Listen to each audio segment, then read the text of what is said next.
Oh boy, so how did this happen? Well, in a word, quickly. The weather report for the day, and this is iPhone weather for you, said it was going to be a clear, dry, cloudy day.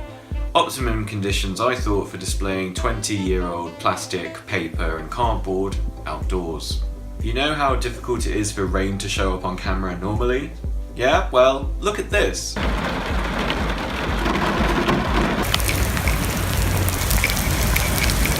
I just couldn't believe it. I felt like everything was wrecked. I felt completely stupid for even attempting such a risky proposition in the first place. I should have tried it in the summer when things were more stable. As soon as the first sign of autumn hit, I should have not been so determined to push it through this year, but I had gone for it, and it had ended in the worst possible way.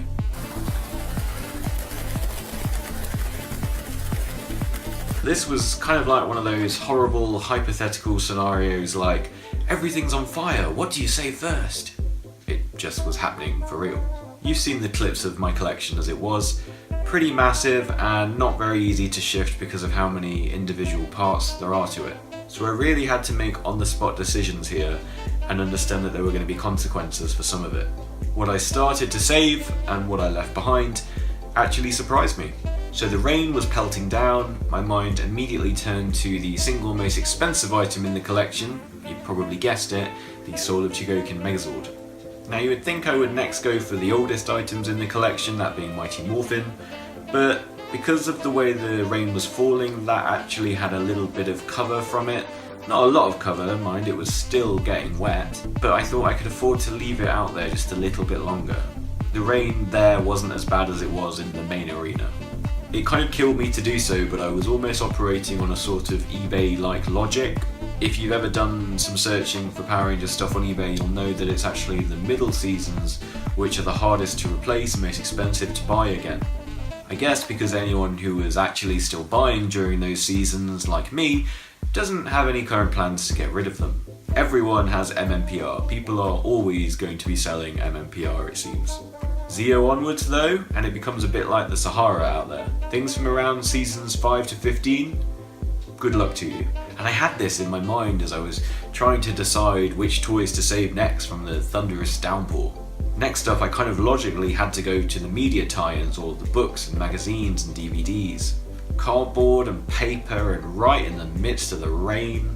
It was an easy choice, and fortunately because of where they were easy enough to grab. Legacy weapons and Zords have a really nice kind of reflective, thick card, but figures are always in these really flimsy boxes. Having said that, the Legacy collection as a whole goes for way more than it should on the aftermarket at the moment. Just take a look at the Zord Builder Legacy Megazord if you want proof of that. So, to my own surprise, I next saved all of the Legacy stuff. Now you could say it was because it was in the centre, it was blocking the path to the middle seasons, the quickest way to reach them would be to clear a path, but I also thought about how the boxes to the Legacy stuff at the moment, they're in really great condition, and I didn't want to jeopardise that. The cardboard on the Japanese versions of Super Mega Force, the Gokaiger toys, is really flimsy, bad quality, and I really wanted to save them next. There's also my American Ranger keys, which I know are behind glass and will be fine, but the frame that I painted black I was a little more worried about. That ranks as one of my favourite seasons, so I didn't want anything to happen to it. At this point my mind turned to the Ninja Storm, Hurricaneger, Revolver Mammoth. That thing was not easy to get hold of in the first place, plus motorised parts, so that was an easy choice to quickly be the next thing back indoors. The kind of next equivalent thing to it would be the Q-Rex from Time Force, but that had a few boxes on top of it and I thought, oh, we'll be okay for the time being. Then I turned to the army of loose action figure heroes on the ground and haphazardly decided to start throwing them all in a box. I made no distinction between different seasons, they were all jumbled up, it did take quite some time to separate them out after that. Villains, Legacy, Dino Charge, Super Mega Force, literally all together. I then remembered that my Dino Charge Zords I've custom painted and it seemed really important to save them next. What was left after that was like the central corridor of stuff, all those mid-seasons, plus the MMPR stuff at the end. It's kind of weird how late I left those before getting them in. and I think you can really tell on the boxes how badly they got pelted.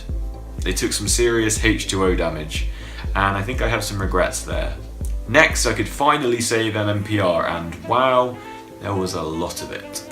I'd already done the magazines and books and comics when I got the newer stuff in, but all the toys were still outside.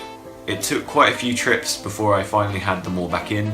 The water crater left behind underneath them was much worse than I thought it was going to be.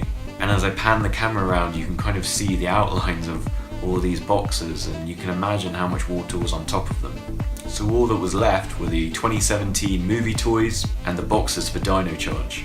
Ironically, some of the newest stuff in the collection. I figured I was least attached to all this stuff. The Dino Charge Zord boxes aren't essential, and the 2017 movie line I figured would be the easiest to replace if I needed to. Weirdly, I'd left the Dino Charge VIP Charger set outside, which was a bit of a misstep, but fortunately it had that nice shiny textured cover, so it didn't really take on much water. So where did I go with it all? Where else but back in the house. Now everything was piled high in disorganized stacks. I just ran into a clear space and ruined it in a matter of minutes with a total overabundance of stuff. There was no logic or order to the collection anymore. We'd literally gone from one extreme to the other. And my next thought, when I finally was able to relax, completely drained from all the running around, was that I kind of needed the rain to stop so I could get all this stuff back outside and sort it out again. Of course that wasn't going to happen, and the rain continued, and oh how it continued for most of that afternoon. Fortunately, in the end, I was able to put stuff in some sort of order. I got all of the Megazord boxes chronologically spine on, and that really helped focus the repackaging of everything. The rain damage definitely left its mark on some of the boxes, but I was quick to get a towel on it and soak up some of the excess water. It was nuts to see all these figures, which had been in a sort of stasis for years, now looking like they'd all gone for a dip in the pond. It was a really surreal experience, and I almost wasn't sure how to cope with it. If you've got large collections at home that's taken you years to amass, could you imagine it all just getting damaged by water? It definitely wasn't a position I was pleased to have put myself in, and not one I'll rush to risk again. But you know what? A bit later that afternoon, a rainbow broke through the clouds. I snapped a video of it because it kind of made me laugh. Not out loud laugh, we weren't quite there yet. But a lot of the Power Ranger colours were in there, almost like they were teleporting or something. And it just helped me have a bit more perspective on the situation. I just thought a little bit of water, most of which we've been able to dry off, isn't going to be the death knell of this collection today. And I would be foolish to do anything other than accept what happened and try and look for a weird, strange positive in it. I think in a way it's made me see what I value most of all, and I was very surprised to find it be the new stuff more so than the older stuff.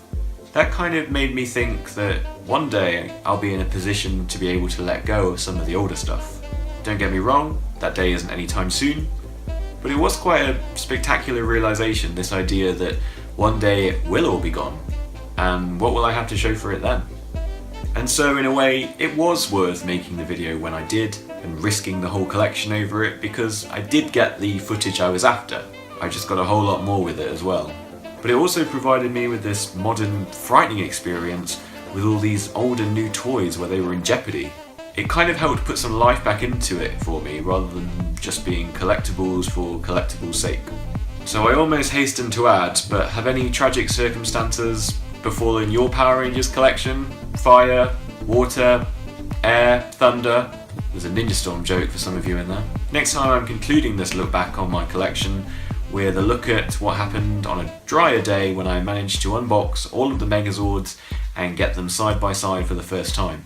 I think it was a truly impressive visual, and I'm really looking forward to sharing the story about it. Until then, we'll see you later.